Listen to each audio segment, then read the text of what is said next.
do it.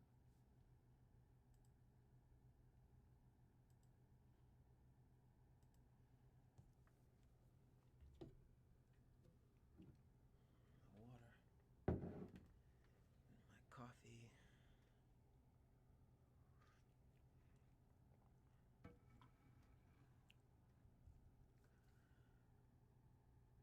Okay, let me make sure that my volume is right. I'm getting a message on my screen.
Let me test my sound.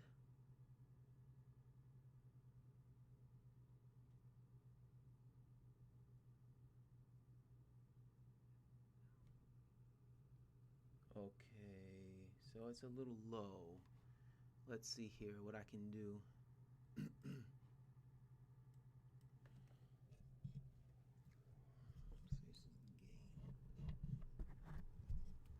Okay, testing, testing, testing.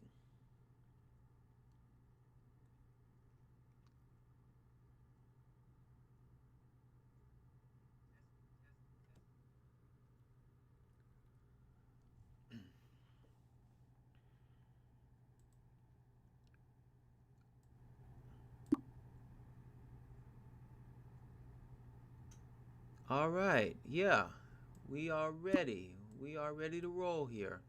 I hope my sound is good enough. Let me check.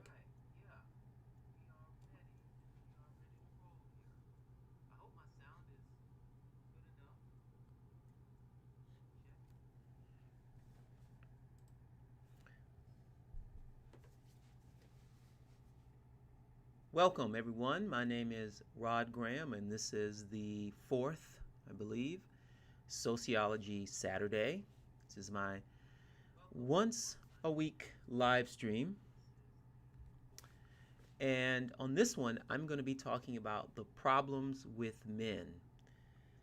So before I get into all that, let me say a little bit about why I'm doing this and how it's going so far. So I do this on Saturday. It's more of a fun thing for me. I don't expect to get a whole lot of people here on a Saturday morning. Most people are hungover or getting ready to watch a football game or something. But I do like to talk about sociological issues, and so I found that I can do these live streams and then make them available for people to watch them in the future. And in a way, it counts for those other videos I used to do where I would write a script and then stand in front of my DSLR and do a video that way. I still do those, but I like these. Also, they're a bit longer. I'm going to spend about 45 minutes to an hour, and that gives me a chance to flesh out things. I identify as a sociologist. I am a sociologist, and so I like to look at things through a sociological lens, using my sociological imagination, if you want to think of it that way. And so, am I? I see. I was thinking that maybe my screen had um, frozen, but it didn't. Let me make sure that this is good. Let me cut the sound down. So let's see, are there any announcements here before I jump in? I don't want to spend too much time just babbling before I dive into the content, but let's see here. So this is the fourth one, and I'm getting much better at this, and that in itself is good. If you're a person who's thinking of creating content, the best approach to it is to think of your videos as your own private garden. And so no one has to eat your tomatoes, right? You're growing them because you gain meaning from it. And then hopefully in the future, yeah, you can take your tomatoes to the county fair and win a prize. But if that doesn't happen, that's okay. You got your tomatoes. You can make yourself some tomato soup, and be proud that you grew those tomatoes. So it's the same with the videos here, right? I would of course like it if more people watch them and they gain something from them. So we'll see if that happens. I have about 990 subscribers. Not many people watch the live stream, but I gain so much pleasure in doing this, and the growth is nice. I mean, that first one I did, it was really something. I was the microphone wasn't working for the first 10 minutes, right? And I was all confused.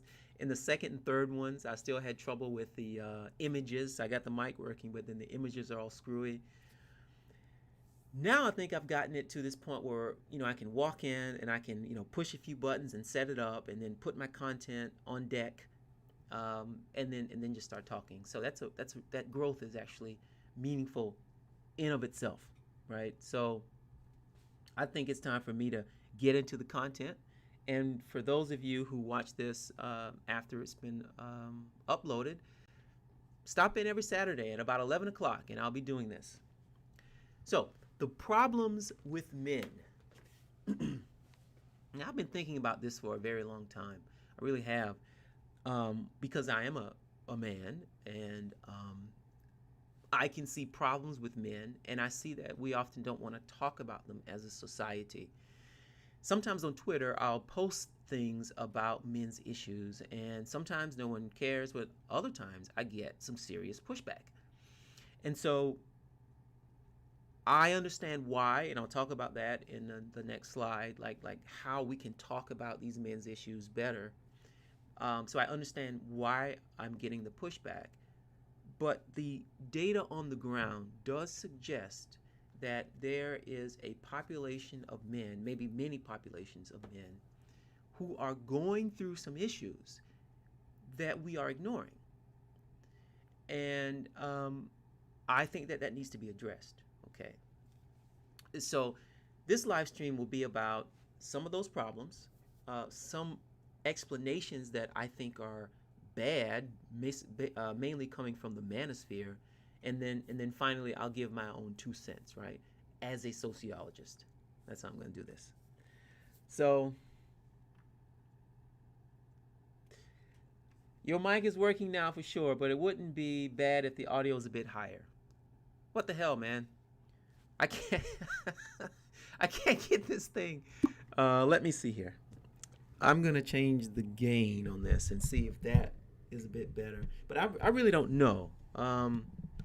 On my screen here, it's showing that it's fairly high, so I'll just talk louder. Maybe that'll work, Yeah, I'll just talk louder. The thing is, I've gotten some feedback from friends, and what they're telling me is that, Rod, why are you using your classroom voice? Can you hear me in the back? This kind of thing. Why don't you use your dinner voice? I think that's better for a content, and I think they're right. So I would like to relax my vocal cords and just talk like I would be talking to buddies sitting on the porch having a beer or something. But if I have to, project, then I will. But I don't know. I think we'll be fine. So, thank you for that. Sounds of Saint Elsewhere. So let's talk about some men's issues, right? Let's do that. Now, let me get my slide here. Before even talking about the issues, I think it's important that we know how to talk about talking about men's issues, right? It's important to do that because if you just come out and say, oh, women are having a bad time, and oh, I'm not women, men are having a tough time, and there are these issues that we have to deal with, people will immediately say, well, what are you talking about? This is a patriarchal society, and you can't do that. I mean, the problem is with women and not men, something of that nature, right? They'll call what you're doing sexist if you point out some specifics with men not being able to get in relationships or something, right? That's an immediate pushback. And so I've learned over time that these conversations need to occur within a specific framework. You can't just start blurting out, oh, men are having trouble, because that's not going to fly. So there are three things I think that need to be discussed first before talking about men's issues. So the first is patriarchy. Now I have here the duality of patriarchy. And what I mean by that is that we live in a patriarchal society, meaning that most of the wealth, most of the positions of authority are in the hands of men. Okay. But what we're seeing is that the success of men, if you can think of it like this, the success of men is bimodal, meaning that you've got a hump of men, a little bell curve of men who are doing very well. And then you've got a hump of men who are doing very poorly. So it's possible to talk about men's issues and also acknowledge that we're in a patriarchal system. See, that's one of the pushbacks, right? If you start talking about men and their troubles, then people will say, correctly, what do you mean? I mean, all these sexual harassment cases from men, and men, they're the ones in Congress, and they're the ones who are the CEOs of companies. And so you're talking about men's troubles? Come on, I mean, it's women who are more likely to be poor, which is still true, and it's women who are more likely to try and to hit that glass ceiling. So, how in the world can you say that men have issues? So it's possible to acknowledge a patriarchy and at the same time say that men have trouble, because the distribution of men's success is bimodal. All right. The second thing is offer no cover for incels. So I made a tweet on Twitter where I said, regrettably, I understand incels, and I got a lot of pushback. My point was that I understand why men would be upset and frustrated about not being able to develop intimate relationships. They're not having sex, and the data actually shows this. So I was saying that, look, I understand it. I understand it. And people are like, look, you can't do this, man. You are a person who is quite normative, right? You work at a university, and you're seen as someone who should be speaking about things that are normative and are legitimate, and you're providing cover for incels by saying you understand them.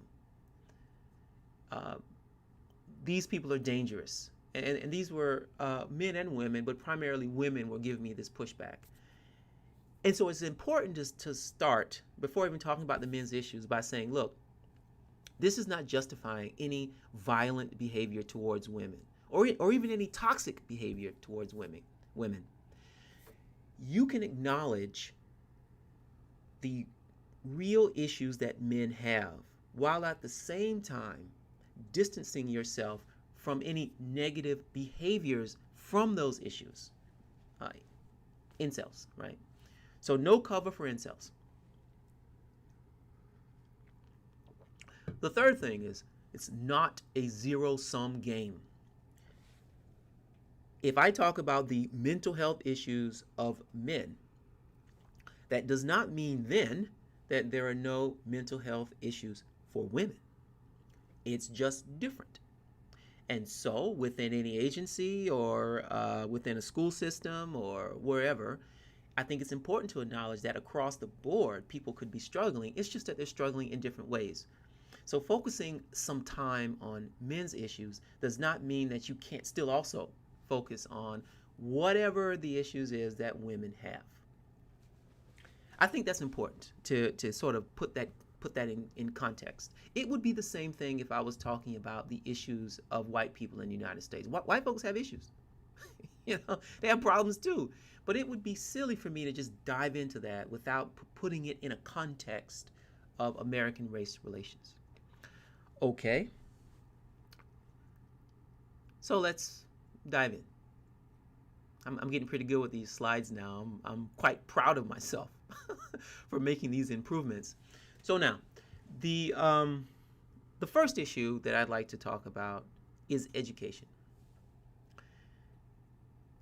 The high school graduation rates for men and women are about the same. But as you move up, you see a disparity.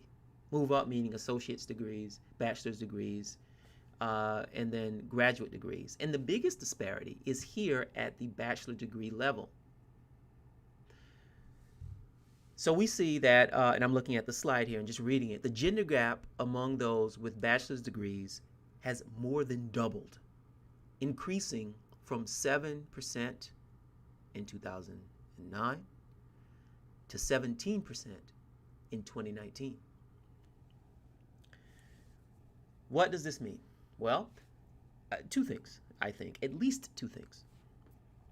To the extent that quote unquote good jobs, jobs with a decent salary, a livable wage, jobs with where you have the opportunity to get health care, you get to have a pension, these types of jobs. You have it's very stable, and you have like vacation time and maternity leave, and I hope one day paternity leave. We don't have that much, but we would like to have that. Those jobs are tied to at least a bachelor's degree, for better or worse. And so to the extent that those jobs are tied, to the extent that success, economic success, is tied to a bachelor's degree, you're seeing men falling behind. Okay, that's one issue. And with that one big issue, there's a host of other sub-issues that I won't even get into. But having a certain stable income, impacts so many other issues of your life, from your health, both mental and physical, to the amount that you can invest in your kids, to building wealth, to living in a neighborhood that you feel safe, investing in that neighborhood. I mean, it's just, there's a lot that goes into your job. It's like the number one issue in society, at least in a capitalist society, is your job. So that's one issue with this education gap is the job that you get. The second issue has to do with those men who do not get a college degree and their ability to attract a mate. Now this gets sticky a little bit because I don't think people like to admit that women date across and up, but they do. They're not being prejudiced or discriminatory, I guess, in the sense of their friendship networks. But certainly when it comes to the person that they decide to invest time in intimately, they discriminate for people who are equal to them in terms of the status of that person or up. So that might mean that guys who do not get a college degree and then they end up not getting jobs that are associated with that college degree, they might be at a disadvantage in the dating market. Not might. I'll show some data in a second. They probably are. So that's one issue. It's education. Educational attainment for men. That is a problem that has to be dealt with somehow.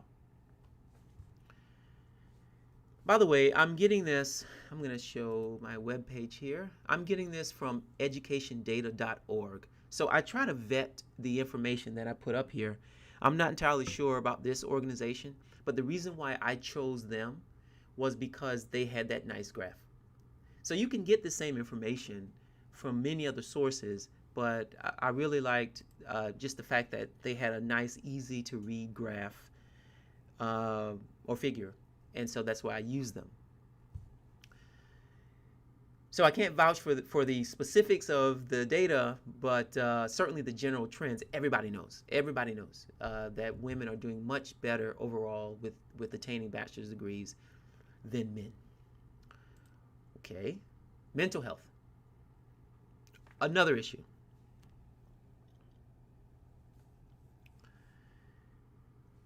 The rate of suicide is highest in middle-aged white men.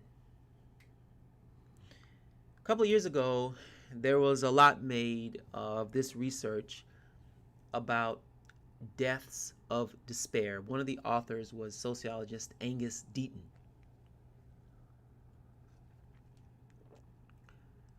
And it was about this rate of suicide in middle-aged white men, this increase.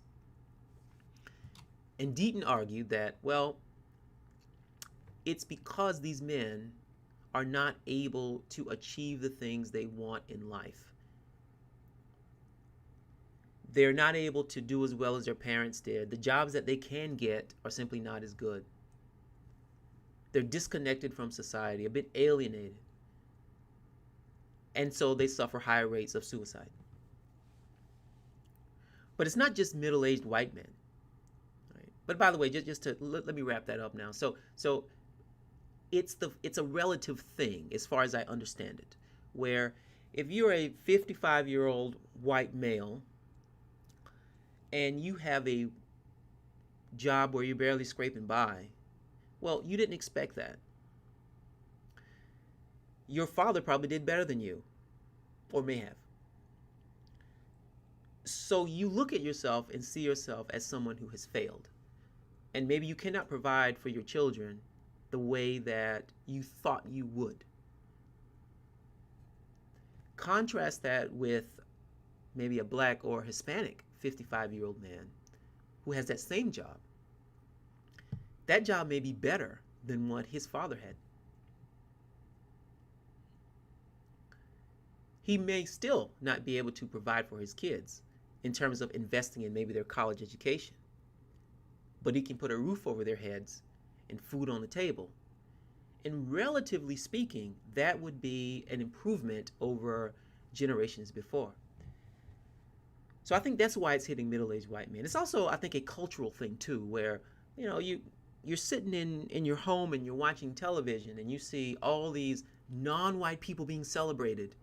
And anytime you see a white man on television, they're depicted as a racist or some kind of buffoon. Not all the time. I mean, really, you still have white men in positions of authority and stuff on television. But when you need someone to crack on, you crack on the white man, especially in commercials, right? So I think that's a part of it too. And that's very sad, actually, that's the way that in society we try, instead of simply celebrating all groups, we need a fall guy, and it's often the white man. So that's why I think it hits middle-aged white men more. But overall, men are more likely to die by suicide, over 3.6 times as often. We're not talking about this, and that is a problem. That is an issue. Now, remember I talked about the zero-sum game, right? It's not a zero-sum game. Women have issues too. Even if they're not committing suicide at the same rate as men, maybe there are other issues they're dealing with. Maybe women, I think this is true actually, women have a hard time meeting the beauty standards that we've pasted on our billboards and on television. And this has a tremendous effect on how they see themselves and how they build or their inability to build self-esteem. Okay, so mental health, particularly suicides, uh, is an issue for men, but let's not forget that women have mental health issues too. Okay, last one: intimacy, sex.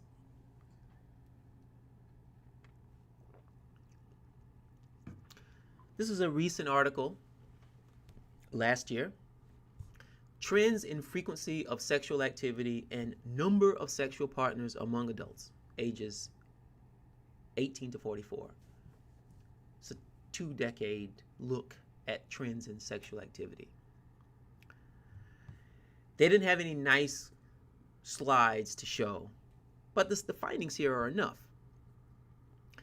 In this survey study of U.S. adults from 2000 to 2018, sexual inactivity increased among men aged 18 to 24, prime incel years, and 25 to 34,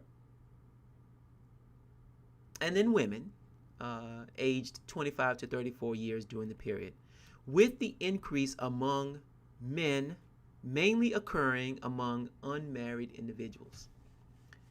So if they can't get married, and of course women are very discriminating with this, they're not having sex. Okay. Men with lower income and with part-time or no employment were more likely to be sexually inactive.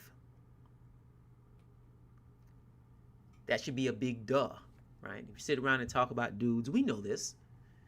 If you ain't got no job, you ain't got no sex. I mean, that's just how it is. It's funny when I was on Twitter and I would point out, like, look, women are not going to date a guy just because he's nice. Women are, I wouldn't say that this is a selfish behavior. I think this is just a rational behavior. Women have certain things that they're interested in.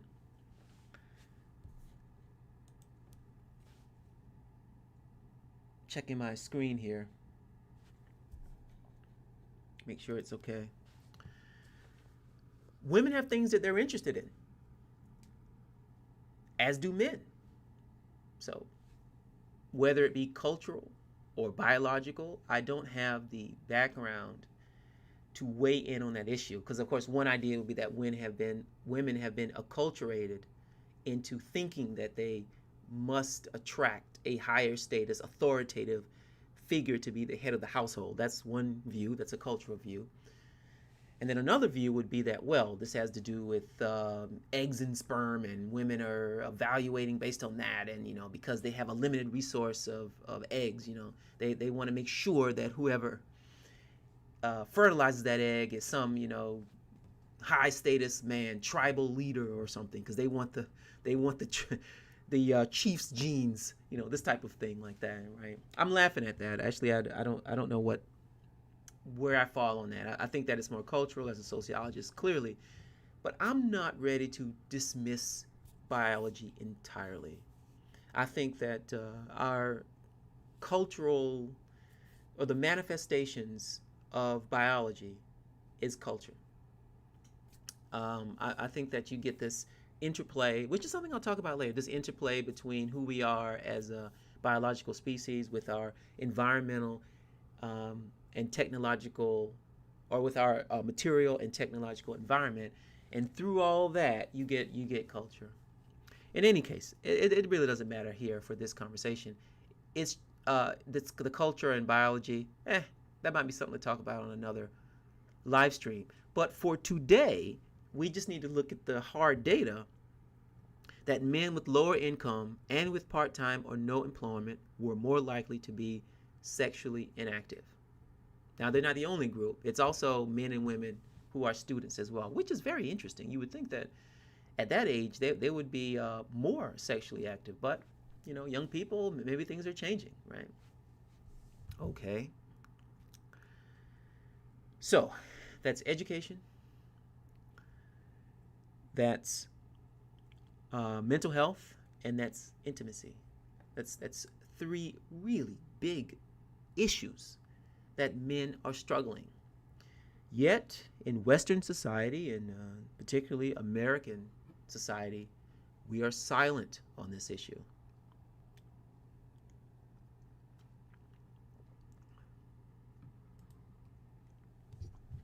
Before I give my explanations, I would like to talk about what I see are the problems with the Manosphere explanations.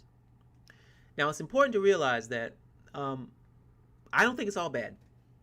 I love the idea of men talking with other men because I think that men navigate the world in slightly different ways than women. In the same way that I believe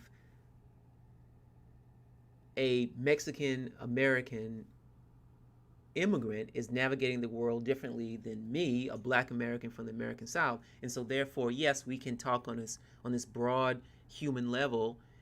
It's the case that I'm not walking in his shoes and he's not walking in mine. So sometimes it would be good to talk to people who are experiencing the world the same way you are. So I think it's the same with men. I think that men should talk to other men.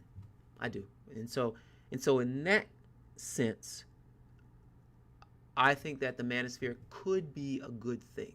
Okay. Unfortunately, because in wider society, we don't talk about men's issues, you end up getting this fringe collection of people who are generating their own ideas that end up being almost like conspiracy theories, or actually I would not go that far. Some of the things that they say have some prima facie validity to them. They're just simplistic answers, but they do at least acknowledge a lot of these problems and then attempt to give an answer. It's just that it's a very simple answer and it's through a man's perspective. So anyway, let me talk about what I have on the screen here. Blame game on feminism and gynocentric culture. Okay. All those problems that I pointed out before, it somehow always leads to feminism. Right? Or somehow women have caused some issue, and women and progressives, I guess, woke people, I guess, I don't know, have somehow, they're at the root of those issues. Education, well, those degrees. Here's something I think is quite interesting. So men are not getting college degrees as much. And so one of the explanations seems to be, I guess, it's really weird, that, those degrees are worthless. You're just getting in a bunch of debt. That's what women do. And then they go work in the social services department or human resources department and stuff. That's not true at all. Yes, women do disproportionately work in HR, I believe. But I take this to mean that, women have taken over the educational system and, it's just a waste of time or something. I'm not quite sure. It's just really weird how they do that. In any case, all the problems that men have boil down to this broad notion of feminism. You having a hard time getting a date, right? Well, it's obviously because women all of a sudden have changed and they don't respect men anymore, and the court system is now also gynocentric. So if you get married to one of them and then 6 or 7 years later she says, I'm not happy, and then therefore, you're going to go to divorce court and you're going to get divorce great, as they call it. You can tell I've been watching probably far too many Manosphere videos. But it's always that way. Like, they're just blaming it all on feminism and what they call gynocentric culture. That's toxic. That's toxic. Whoever watches this later, right? It's important to know that it's toxic. No, it's actually, yeah. They do use beta bugs. So, okay, let me talk about these simple models to complex phenomena.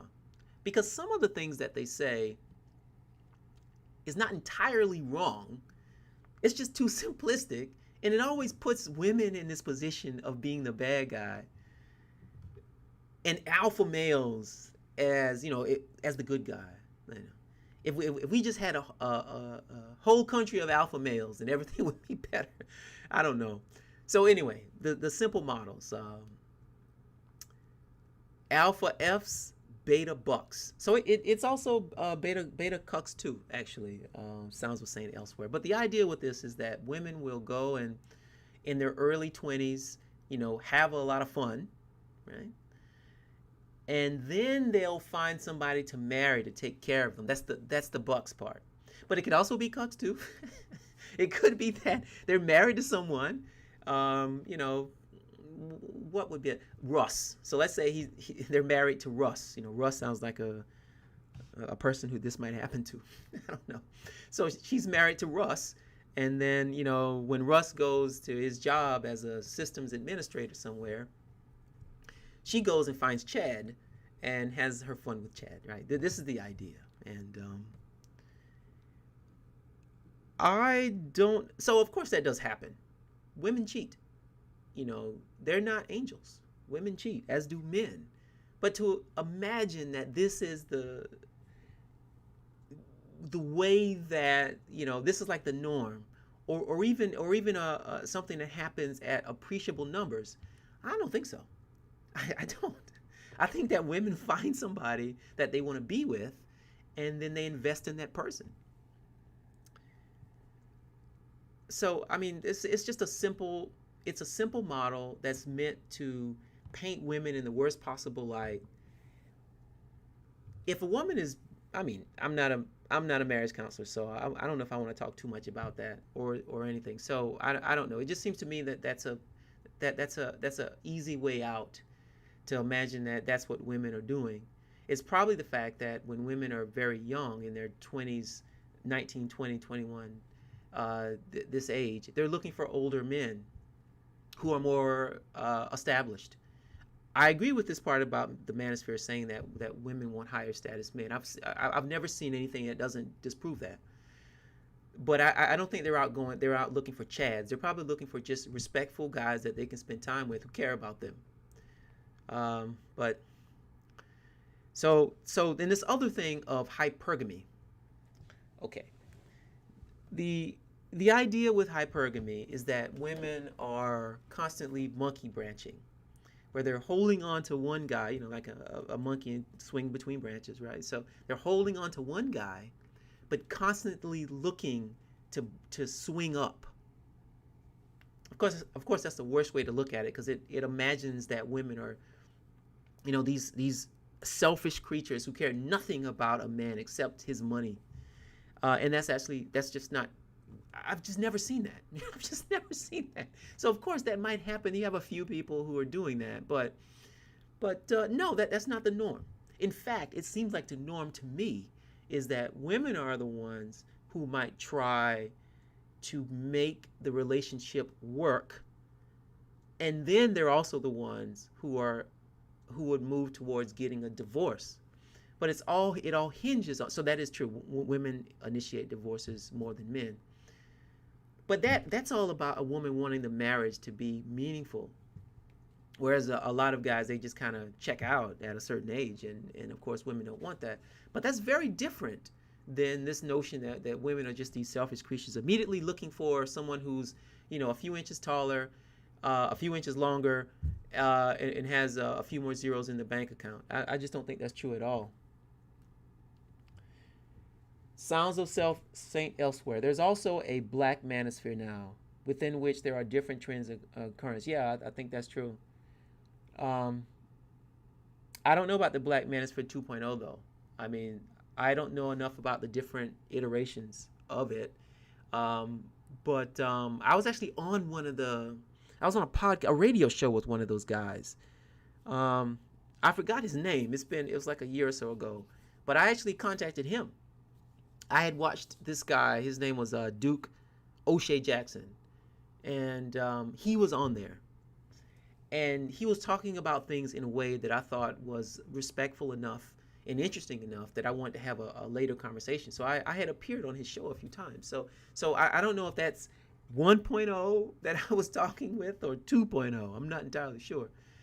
But thanks for that. Sounds of saying elsewhere. So the third thing, which I think is really key, is that they ignore input from women, real input from women. I'm not talking about that Kevin Samuels and Fresh and Fit type thing where they only talk to women to show how foolish women are.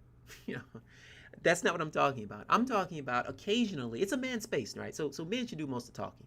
right? But occasionally have someone come on and say and talk about, you know, help understand the difficulties that men and women have in forming relationships, especially young men, because it's young men who are in the manosphere. I believe. I don't know for sure, but I think that because you've got this collection of young men between the ages of 18 and 24, and also men who are at the wrong end of the patriarchy, right? That I said earlier, that bimodal distribution. You have people on the wrong end. Because you have those folks there, right? Where was I going with this? I don't know. But those are the folks in the manosphere, and they're having problems. They're the ones who I think could benefit from having a woman. I think this is what I was getting at. Having a woman who come on and say, okay, guys, this is what we're looking for, and not try to, make the woman look foolish. Like, do you really mean that? Oh, that's not what you mean. What you really mean is this. Like, this is how they get around this obvious problem of trying to talk to men about relationships without talking to the person or the group of people who they want to have relationships with.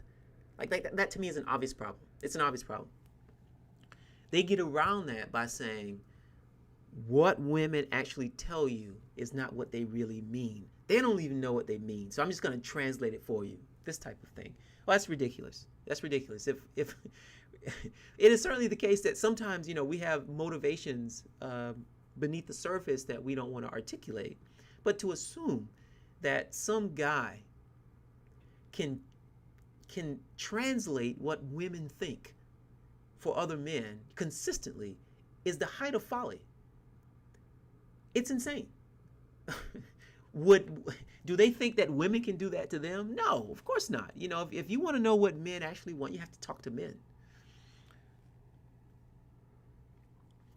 So these are some of the problems with Manosphere Explanations.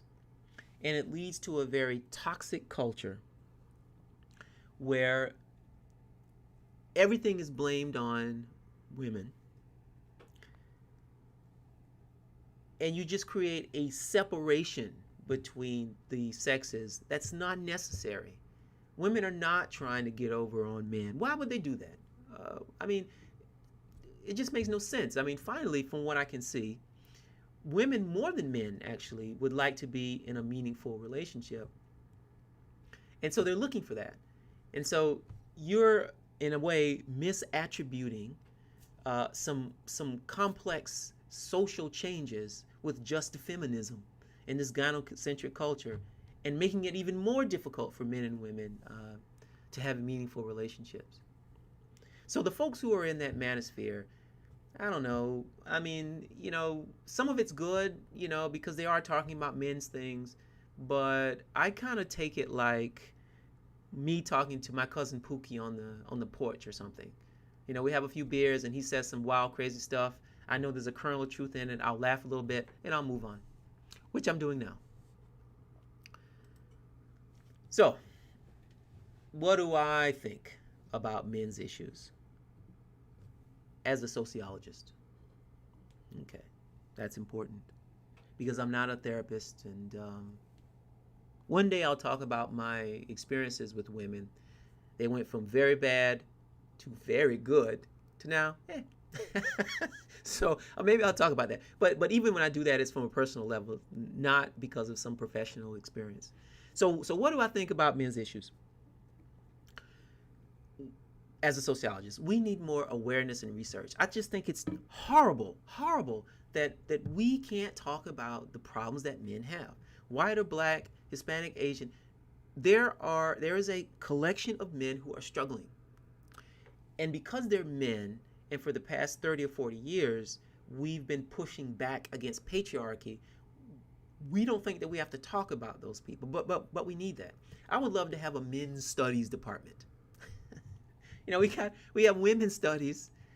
We need a men's studies department to focus just on these issues, to funnel intellectual activity into men's issues, so we can come up with real evidence-based answers and not that manosphere stuff. I have here grants for interviews. That's very specific, but what I mean is we need funding for research so that a person like me can go out, set up a legitimate research study where we identify through some nice random sampling methods a nice N, 400 or 500 men, and then do some extensive interviews with them. Oh, I would love to see that. We would get so much information that we can then use to deal with a lot of the problems men have. Like the book by Angus Deaton about deaths of despair, and there's also another one, Dying of Whiteness by Jonathan Metzl. Those are really good books. They're qualitative in that they're going out and doing research, or I'm sorry, doing interviews. But you need that qualitative research because much of the patterns in life and the problems in life need to be understood descriptively. We don't really need a causal explanation at first, which would require a more systematic numerical type thing, right? Where you can somehow measure an independent and dependent variable and then see if one changes and the other changes at some significant rate. So I really garbled that. It's been a while since I've taught a research methods class. It looks like I need to go back and do it, huh? But you get the idea, okay? We need more awareness and research. So unlike the manosphere, which gives, I think, very simplistic answers that are really meant to paint women in the worst possible light, men in the best possible light, I think that the causes of these changes in society are more economic and technological. I remember when I used to teach Sociology 101, I would ask students, what is the most important technology of the past 50 years? And they'll give all kinds of answers, the internet, right? What else? The microwave, something, I don't know. For me, the microwave is more important than the internet because that's how I make most of my food these days. However, I did buy an air fryer, and that's actually pretty good. So anyway, so you get these changes in technology, right?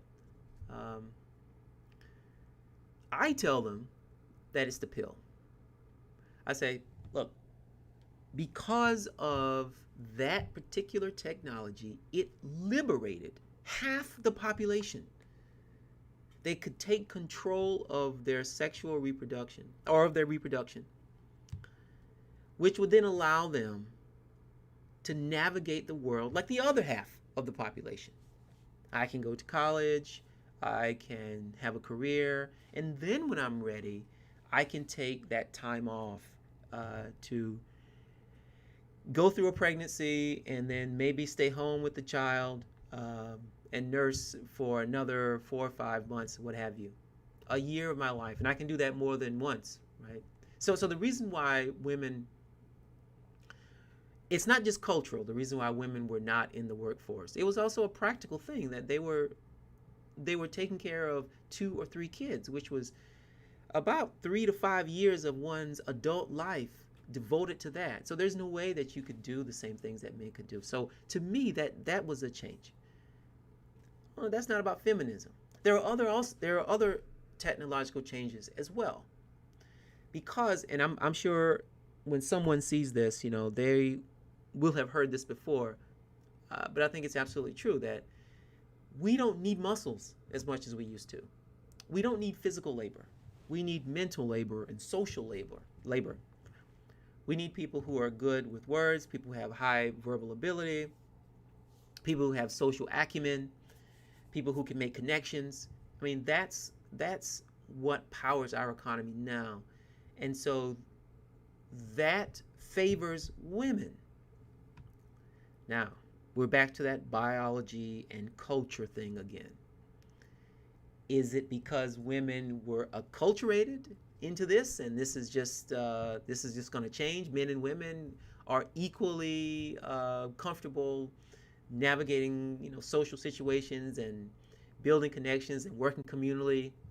I don't know, and I don't want to even worry about that. I'm just saying that it seems right now, whether it's because of culture or is it or biology, it seems right now that women tend to thrive in those areas more than men. Men tend to want to do things that are thingified, right? So, just, working with computers or building models that don't require a lot, that are not about the complexity of life. I even see it in sociology, actually. It seems to me that when I go and I read sociology, it's been a while since I've done this, actually, but eventually I have to do it again.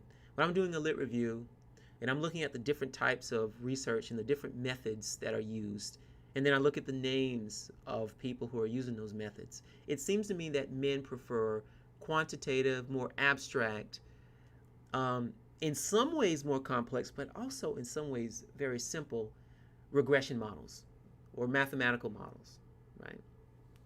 Whereas it seems, the trend when I'm looking at those journals, that women tend to prefer more qualitative work that, on the one hand, can be a bit more simple. It's not as rigorous in terms of the math. On the other hand, it's far more complex because there are so many variables that you have to parse through to come up with an answer. So, I don't know if it's biology or culture, but it's there. I'm at the 1 hour mark. I want to wrap this up soon, so let me move on here. So the causes are economic and technological, and so what that means is we just have to understand that this is just the world changing in reaction to changes in the environment. Culture is downstream from environment. It always will be. Always will be. And it's one of the reasons why I get upset at conservatives who say, black people in urban neighborhoods just have to change their culture. Change it to what?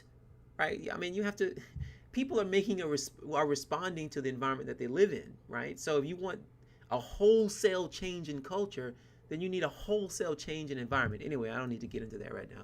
So we need to shift our understanding, I believe, of masculinity, both men and women. So I'm going to blame women here a little bit. First, though, this whole idea of, you need to be an alpha male and what's another, hold masculine frame, this type of thing, be stoic, right? That's what the Manosphere tells people to do, and they say that that's successful. I have a nuanced view of that. I think that there are women who are attracted to those types of men.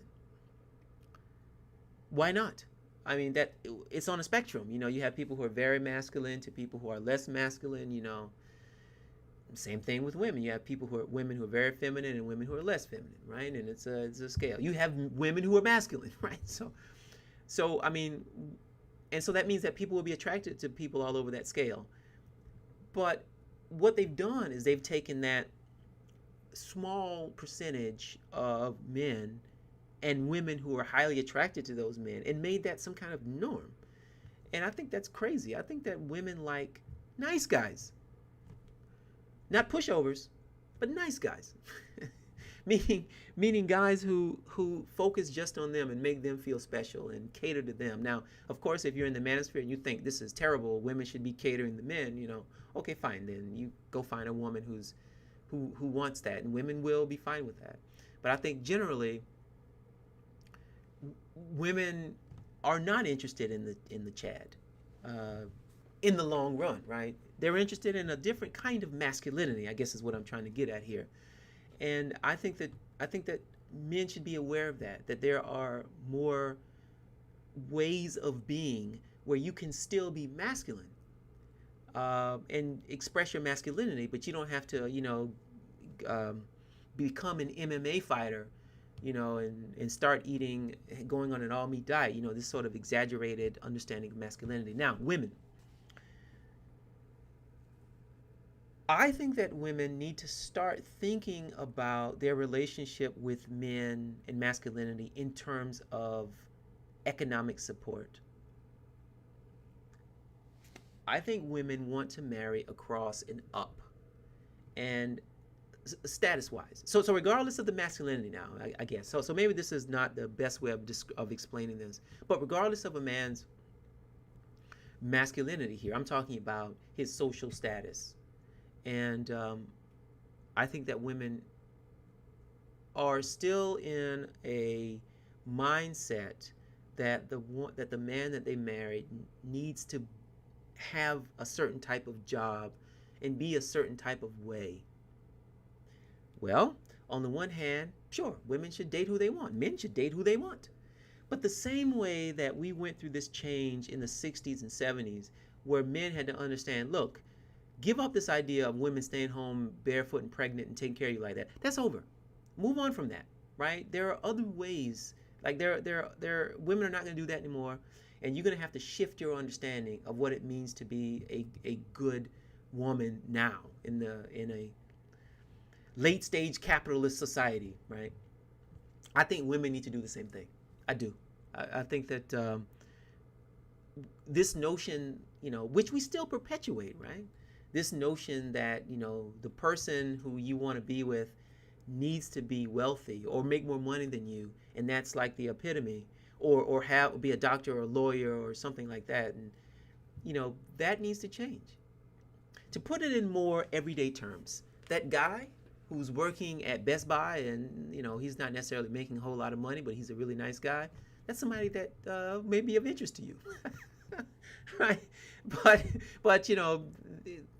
right now in society, that's not what women tend to go for. So someone may see this and they'll say, well, Rod, I married a man who's doesn't make as much as me, and not as tall as I am, something like that. He's younger than me, so I don't know what you're talking about. Okay, fine, I could be wrong. Maybe the trends are changing. But certainly what I prepared for this talk, which came from the Journal of American Medicine, I think, which is a very legit journal, was saying, look, women tend to reject men who are unemployed or don't have the same education as they do. So maybe they're wrong, or maybe it's that was just done a couple of years ago and it's shifted radically since 2018. I don't know, so I could be wrong. I don't think so. All right, this was another Sociology Saturday. I went a little bit over my hour, but that's okay. This was a very smooth conversation. I really enjoyed it. It was just me and Sounds of St. Elsewhere hanging out, but I appreciate Mike stopping in. That was really not Mike this time. I appreciate Sounds of St. Elsewhere stopping in. I guess I should do some announcements. I have some more videos to post for my Being series. The last one was with Jamie Woodhouse. That was awesome. He talked about sentientism. He's a vegan, and he was giving his philosophical understanding of why we should not kill animals and eat meat products. That was very interesting, and I have a few more to upload. I'll try and upload those in the future. You can go to my website and you can read my essays. I'm a sociologist on the move here. I'm doing a lot of writing, and this is a good time for me intellectually and productively. So, okay, thank you for watching, and we'll try again next week. I don't know what I'm going to talk about. I'll come up with something.